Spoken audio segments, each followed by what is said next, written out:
Brigadier Haris Nawaz साहब, sir America और Iran का मैदान जंग अब सिर्फ खलीज फ़ारिस तक महदूद नहीं रहा बल्कि शाम और इराक़ तक फैल चुका है। इस जुग्राफियाई फैलाव को रोकना अब किस हद तक नामुमकिन दिखाई दे रहा है? क्या ये मज़ीद बढ़ेगा, मज़ीद फैलेगा या कोई इसको रोक भी सकता है?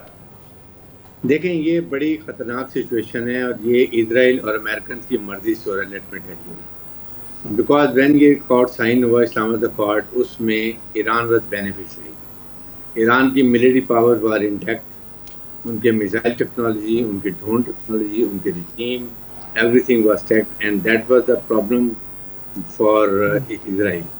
और इजराइल ने ही ये प्रॉब्लम के बताया कि जी आप अभी इसको थोड़ा सा डिले करें और ईरान की मिलिट्री पावर को और वीक करें। वीक करने मुझे बताइए कोई तुक है? जिस तरीके से अमेरिकन अब उनकी अटैक कर रहे हैं खुद मिलिट्री टारगेट्स के ऊपर, सिविलियन टारगेट्स के ऊपर, के ब्रिजेस के ऊपर, फिर जो एटमी पावर प्लांट्स है वहाँ पर जो उनके ऑयल के प्रिंसिपल वहाँ बिजली के जो इंफ्रास्ट्रक्चर उसको तबाह करेंगे, तो what is going to happen? That mean कि Iran will not keep quiet. जब आप उसको इकोनॉमिकली और तो आप स्ट्रेटेजिकली उसको डाउन कर रहे हैं तो वो रिटेलिएट करेगा। रिटेलिएट कितने करेगा? इजराइल को इसलिए नहीं छेड़ा, फिर इजराइल भी आ जाएगा, खुल के आ जाएगा। तो उसके पास खलीजी ममालिक हैं जहाँ ईरान अमेरिकन के एसेट्स पड़े हुए हैं।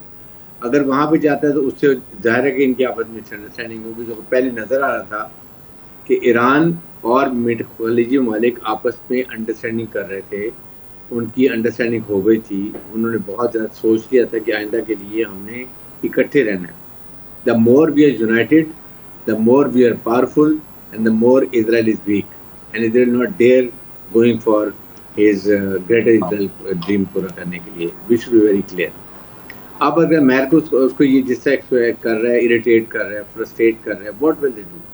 They will go for Iran, Israel, खास तौर बहरीन, कुवैत और कतर के वो इन्हीं इंस्टॉलेशन पे जाएगा, गैस के, ऑयल के जाके। तो उससे इनमें आपस में दूरियां पैदा होंगी, मिसअंडरस्टैंडिंग पैदा होगी। हो सकता है आपस में इनकी अमेरिकन की वो इंस्टिगेशन और वो लड़ाई भी हो जाए। And that what exactly Israel want. और यही फील्ड मार्शल ने बड़ी मुश्किल से ईरान को भी समझाया था, खलीज ममालिक से, कि please don't fight amongst yourself. That is what exactly Israel wants, self destruction, और उसका इजराइल का ग्रेट इजराइल का ख्वाब पूरा हो जाएगा। American is playing very fast. It is very unfair on the part of Americans.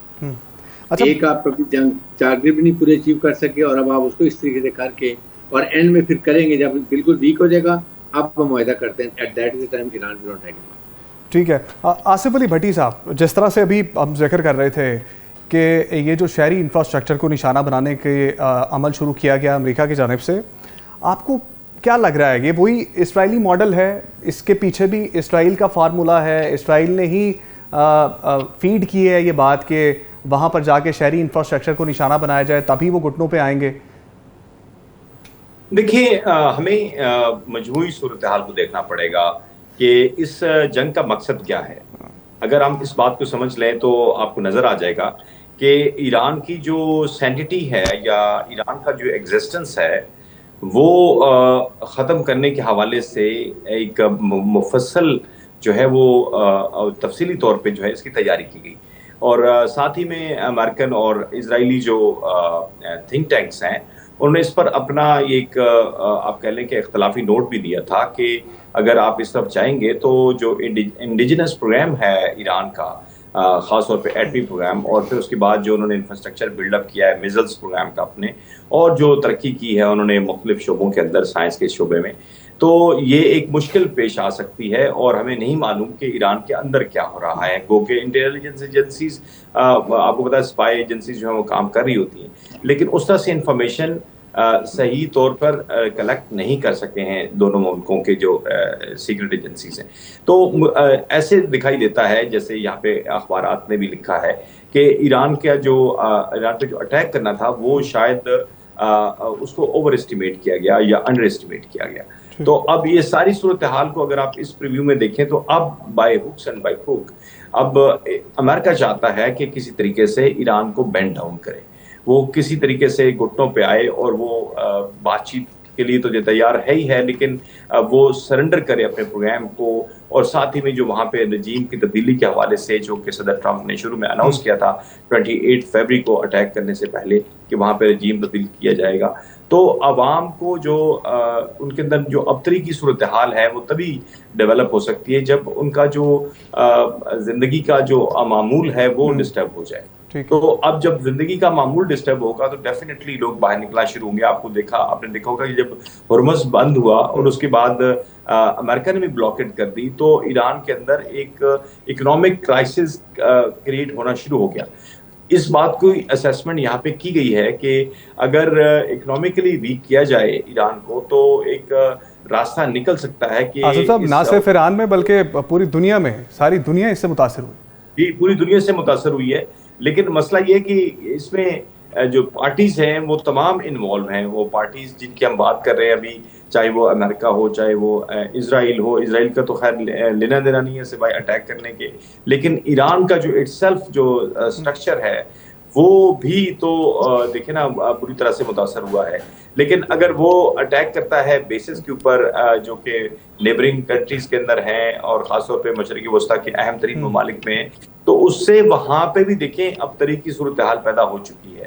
تو اب یہ مینیفیسٹیشن نظر آتی ہے امریکہ کی طرف سے کہ وہ کسی طریقے سے ایران کو گرا دے، یعنی کہ ہر طرح سے اس کو معاشی لحاظ سے بھی بہت بری حالت میں پہنچا دے تاکہ عوام جو ہیں وہ ایک دفعہ سڑکوں پہ آنا شروع ہوں اور وہاں پر ایک تبدیلی کا آغاز ہو سکے. تو شاید یہ جو آپ نے سوال کیا کہ کیا سویلین آبادی کو نشانہ بنانا، دیکھیں جنگ کے اندر وہ کہتے ہیں محبت اور جنگ میں سب جائز ہوتا ہے.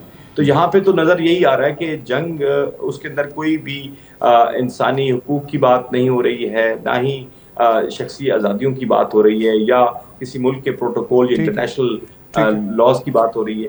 تو ظاہر سی بات ہے جو ڈیمیج ہو رہا ہے اس ڈیمیج کو تو کنٹرول نہیں کیا جا سکتا اور الٹیمیٹلی ایران کو اس کو فیس کرنا پڑے گا. ٹھیک ہے ڈاکٹر فرح ناز صاحبہ، ایران کے اندر سے بھی اختلافات کی باتیں سامنے آ رہی ہیں. اب اس تمام سینیریو کو دیکھتے ہوئے کیا ہم یہ سمجھیں یا آپ کو بھی یہ لگتا ہے کہ ایران سنجیدہ ہے مذاکرات کے لیے؟ جی، ایران کی سنجیدگی تو ہمیں پہلے راؤنڈ میں بھی نظر آئی تھی جہاں پہ وہ بیٹھے اور وہ بات کرنا چاہ رہے تھے، لیکن اس وقت بھی ان پہ بمباری شروع کر دی گئی تھی. And then during the second round جہاں پہ پاکستان کی ایز اے میڈیٹر رول بھی آ جاتا ہے، تو تب بھی ایران بیٹھ کے بات چیت کے ذریعے اس کا حل نکالنے کی کوشش کر رہے تھے. لیکن حل نکالنے کے لیے بھی آپ کے پاس جو فارمولا آتا ہے اس کی ایکسیپٹیبلٹی کیسے کی جائے کیسے نہ کی جائے، this is where the problem comes in. تو جو باتیں ابھی سوئٹزرلینڈ میں مان لی گئی ہے اس کے باوجود بھی اسٹرائکس شروع ہو گئی ہے. We don't know who is at fault. Is it Iran or is it America? فرح صاحب آپ ایک اور چیز اس میں ایڈ کر لیجئے. جب امریکہ کی جانب سے خلاف ورزی کی گئی، جنگ بندی کی، تو جو میڈیٹرز تھے، ثالثی تھے، جو ان کو کیوں نہیں بیچ میں شامل کیا گیا؟ ان سے ڈائلاگ کیوں نہیں کیا گیا؟ ہو سکتا ہے کہ یہ معاملہ آگے نہ بڑھتا، براہ راست بمباری سے پہلے ڈائلاگ کر لیا جاتا، ایک سفارتی راستہ اختیار کر لیا جاتا، حالات بہتر نہ ہوتے تھے؟ دیکھیں ایک چیز جو مجھے سمجھ میں نہیں آئی کہ اگر امریکہ کو آبجیکشن تھی اسٹریٹ آف ہرمز کو لے کے، تو وہاں پہ جہاں پہ یہ اتنی ساری باتیں ہو رہی تھی وہیں پہ یہ بھی ڈسکشن کر لی جاتی کہ they want to have attacks on Strait of Hormuz. وہ پہلے بھی ڈسکشن کا حصہ رہی ہے but Iran never agreed upon it. تو جو فارمولا کے تحت جو پوائنٹس رکھے گئے تھے اس پہ یہ اگری نہیں ہوا ہے، تو وہ کہاں سے آپ پھر اچانک سے آپ کو خیال آتا ہے کہ why not to start this as an issue.